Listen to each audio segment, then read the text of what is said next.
নমস্কার বন্ধুরা, আশা করি আপনারা সকলেই ভালো আছেন। থাম্বনেল দেখে বুঝতে পেরেছেন যে আজকের ভিডিওর বিষয়বস্তু কি হতে চলেছে। তো চলুন ভিডিওটা শুরু করা যাক। ভিডিও শুরু করার আগে সকলের কাছে একটাই অনুরোধ, ভিডিওটা ভালো লাগলে অবশ্যই লাইক দিয়ে আপনার মতামত কমেন্ট বক্সে কমেন্ট করে দেবেন এবং চ্যানেলে যারা নতুন তারা অবশ্যই চ্যানেলটি সাবস্ক্রাইব করে দেবেন। তো চলুন ভিডিওটা শুরু করা যাক। বন্ধুরা, এই যে জবা গাছটি আমি আজ থেকে প্রায় 1.5 মাস আগে প্রতিস্থাপন করেছিলাম। দেখতে পাচ্ছেন এই বর্ষার মধ্যে টবে প্রচুর পরিমাণে ঘাস হয়েছে এবং আমাদের এই বর্ষায় সর্বপ্রথমে যে কাজটা করার দরকার, টবের যে ছিদ্র অংশ থাকে সেই অংশে কোনো শক্ত কিছু দিয়ে সেগুলো একটুখানি ঠিক করে দেওয়া, যাতে অতিরিক্ত জল খুব সহজেই টবের বাইরে বেরিয়ে যায়। এখানে আমি ভিডিও তৈরি করার জন্যে গাছটাতে আমি কোনো পরিষ্কার করিনি, এবারে আমি এখানে পরিষ্কার করে দেখাবো আপনাদের। আপনারাও ঠিক একই রকমভাবে এই টবের যে ঘাস বা অন্যান্য যে গাছপালা জন্মাবে সেগুলো সুন্দর করে পরিষ্কার করে দেবেন। এই দেখতে পাচ্ছেন আমি এখানে সুন্দর করে পরিষ্কার করে দিয়েছি এগুলো।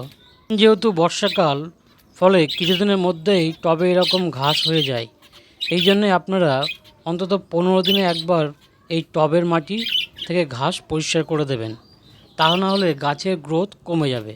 এবারে আমি এই টবের মাটিটা ভালো করে খুঁচিয়ে আগলা করে দেবো। আমি এই গাছ প্রতিস্থাপনের সময় অন্য কোনো সার ব্যবহার করিনি, কেবলমাত্র ভার্মিকম্পোস্ট এবং বালির মিশ্রণে এই গাছটি বসিয়েছিলাম। এখানে একটি ডাল ভেঙে গেছিল, ওই ডালটি আমি কেটে দিয়ে কিছু পরিমাণ সাব ফাঙ্গিসাইড এখানে আমি লাগিয়ে দেবো। এই যে দেখতে পাচ্ছেন এখানে এই বর্ষায় গাছটির সুন্দর গ্রোথ হয়েছে এবং এই গাছে যেহেতু আমি কোনো সার প্রয়োগ করি, এখানে আমি কিছু সার প্রয়োগ করে দেখাবো। এখানে আমি কিছু পরিমাণ শিংকুচি এবং কিছু পরিমাণ এখানে হাড়ের গুঁড়ো দিয়ে দিচ্ছি। এই দেখতে পাচ্ছেন এখানে 2 চামচ মতন হাড়ের গুঁড়ো দিয়েছি।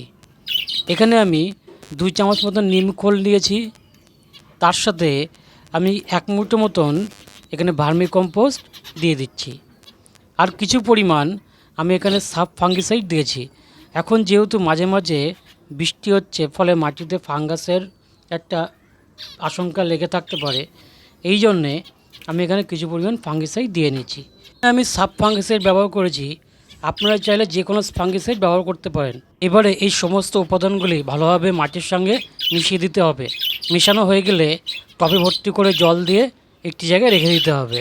তো বন্ধুরা, আজকের ভিডিওটা এই পর্যন্তই। ভিডিওটা ভালো লাগলে অবশ্যই লাইক দিয়ে অন্যদের মধ্যে শেয়ার করে দেবেন এবং যারা চ্যানেলে নতুন তারা অবশ্যই চ্যানেলটি সাবস্ক্রাইব করে দিয়ে পাশে থাকবেন। আর ভিডিওটা যদি ভালো লাগে তাহলে অবশ্যই আপনার মতামত কমেন্ট বক্সে কমেন্ট করে দেবেন। ভিডিওটি পুরোটি দেখার জন্য অসংখ্য ধন্যবাদ।